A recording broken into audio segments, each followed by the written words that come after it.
Bonjour, j'espère que vous passez une excellente journée. Bienvenue dans ce tutoriel Réservotron où nous verrons comment simplifier la vente de cartes cadeaux pour des activités dans Réservotron.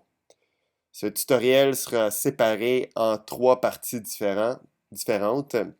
On aura en première partie comment configurer les cartes cadeaux simplifiées pour les activités. En deuxième partie, comment adapter le gabarit de carte cadeau par défaut à votre image de marque. Puis en troisième partie, comment se passe l'expérience d'utilisation de la carte cadeau par un client dans Réservotron. Donc dans cette première partie, voyons comment configurer les cartes cadeaux simplifiées pour les activités. Ici, quand on parle de carte cadeau simplifiée, ce qu'on veut dire, je vais vous montrer.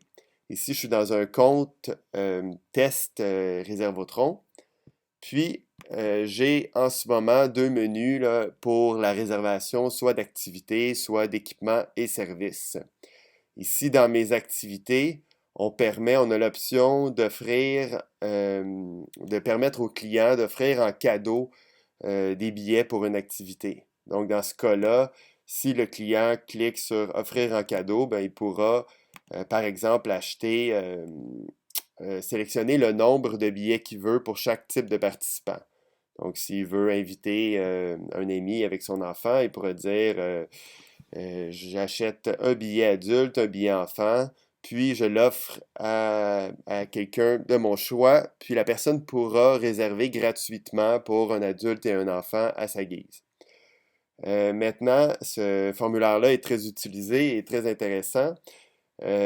Par contre, le seul endroit où on le trouvait, c'était dans le formulaire d'activité en cliquant sur Offrir en cadeau. Maintenant, ce qu'on veut faire, ce que le système nous permet maintenant de faire, c'est d'accéder à ce formulaire-là dans le menu de notre choix. Donc, pour simplifier l'expérience d'achat du client, ce qu'on voudrait faire ici, c'est d'ajouter un menu carte cadeau où le client peut acheter les cartes cadeaux pour toutes les activités dont il veut sans avoir à se promener d'un formulaire à l'autre comme il le faisait ici. Maintenant, vous allez voir comment c'est simple de faire cette configuration-là. Je vais aller dans un compte où je suis connecté en tant qu'administrateur. Donc, je suis dans le même compte, je suis connecté en tant qu'administrateur. Si je vais aller configurer mon menu de carte cadeau, je vais dans mon admin, je vais dans mon inventaire, maintenant dans forfait cadeau. Je vais aller dans ajouter à droite, puis je vais cliquer sur l'option ajouter un forfait générique. Rendu dans mon formulaire, je vais aller, j'ai l'option ici, laisser le client choisir les quantités. Ici, c'est ce que je veux aller choisir pour ma fonctionnalité de carte cadeau dynamique. Je vais aller choisir l'excursion en kayak de mer de 3 heures. Puis, je vais rentrer le nom de la carte cadeau. Ensuite, je vais m'assurer, ici c'est ce qu'on voulait, là, on voulait créer une nouvelle catégorie où on allait afficher ces cartes cadeaux, ces types de cartes cadeaux-là. Donc, je vais aller dans ma catégorie, je vais aller choisir une catégorie que je me suis créée qui s'appelle carte cadeau. Je vais m'assurer que le forfait est bien publié. Puis, c'est tout ce que j'ai à faire.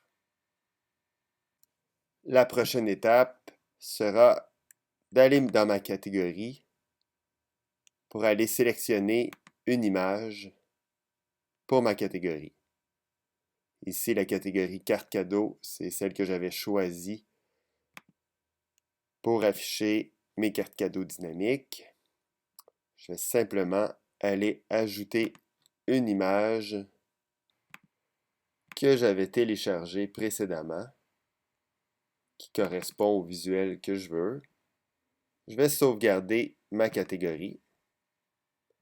Une fois sauvegardé, je vais aller voir mon visuel dans mon panier d'achat.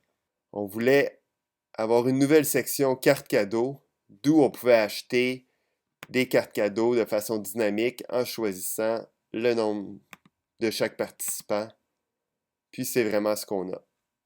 Donc, dans cette catégorie-là, maintenant, on pourrait rajouter toutes les activités sous forme de carte cadeau dynamique.